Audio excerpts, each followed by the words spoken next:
Today, my good friend Tyler and I will be going out to every local fish store in the St. Louis area. This is something we did last year. We had a lot of fun, so we wanted to do it again for you this year.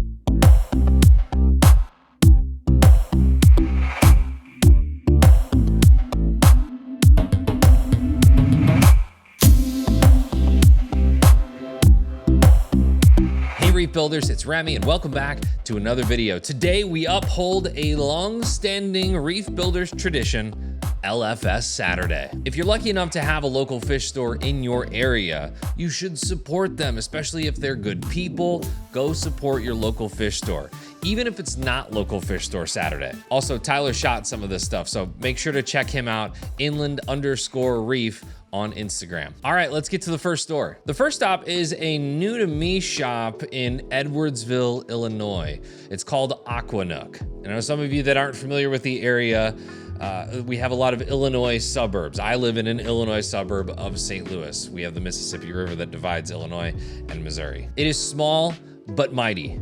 The owner, Mike, was awesome. We looked around for a little bit. I knew I had to get some reagent for the Hannah checkers. I got some phosphate and nitrate reagents. Tyler grabbed a really cool Paragoniastria. That'll be interesting to see how that colors up. I got a nice acro frag, and that was that. We hit the road. Our next stop on the list was in St. Peters, which is a western suburb of St. Louis. So now we've gone about a 45-minute drive west of St. Louis to Corals and More, which we featured a lot in last year's video. I don't know if you remember this tilefish, but he's still going strong. Logan was telling us that he had just purchased a bunch of new shelving. They're redoing the front of the store. They've got some new lighting for the store, and they're about ready to celebrate their 2-year anniversary. That's coming up soon, so we'll have to check back then. Of course, we had to check out the freshwater pond that they have inside the store. Bob the bass, which they found out was a female, still going strong. Still loves that food, for sure. They've got a saltwater pond in here as well. Don't put your hands in. These fish will bite you. There's a really cool California stingray in here. It's just an interesting fish-only tank with a lot of cool specimens. I grabbed some hardscape materials for a bio-orb terrarium that I'm doing, and I also snagged a couple of torches, so we'll see how those do in the Red Sea 625. Corals and More also has their own YouTube channel. I'll link that below so you can keep up with their store. And I think I might be tagging along with Logan on a little adventure to Chicago soon. More on that in a future video. So far, we've visited 2 newer stores, and we're about to enter a third. Liberty Reef has had this storefront, I believe, for just over a year. It's super clean.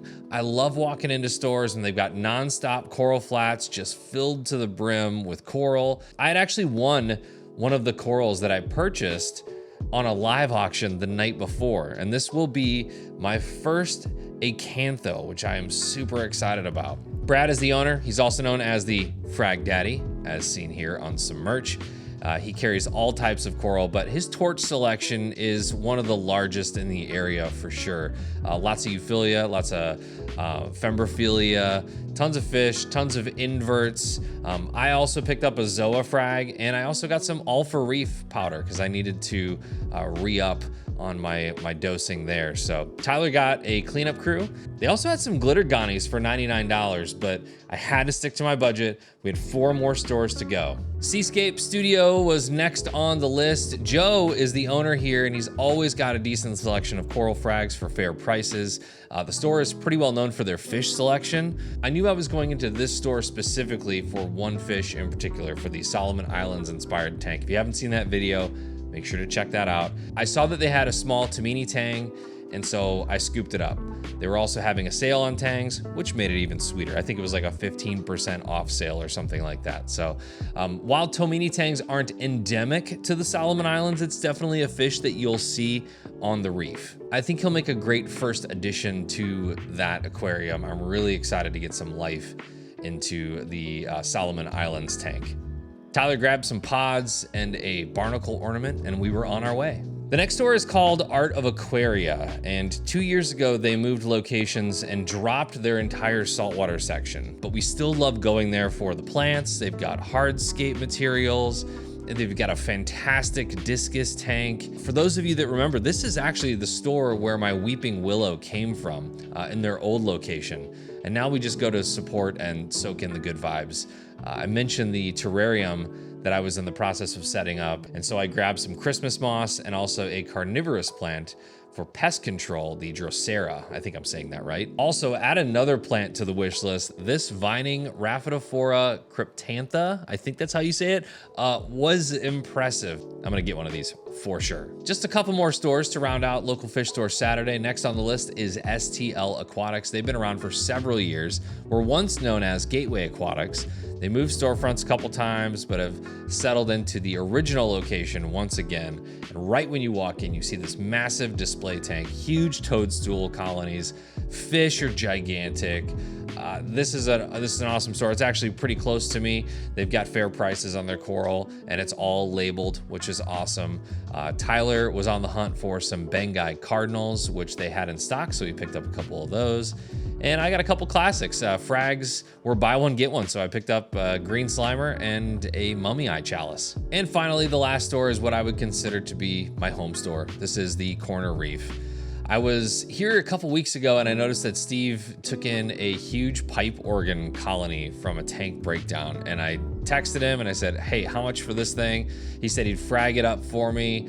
I got a sizable chunk of that pipe organ colony for a decent price. And I thought this would be a perfect first addition for coral to the Solomon tank. They also had a great deal on cleanup crew, and since I have 0 inverts in the tank and a decent amount of algae growth, let the grazers graze. I've said this before, I'll say it again. It's always fun coming into this store because you just never know what they're going to have. Like this Potter's Angel.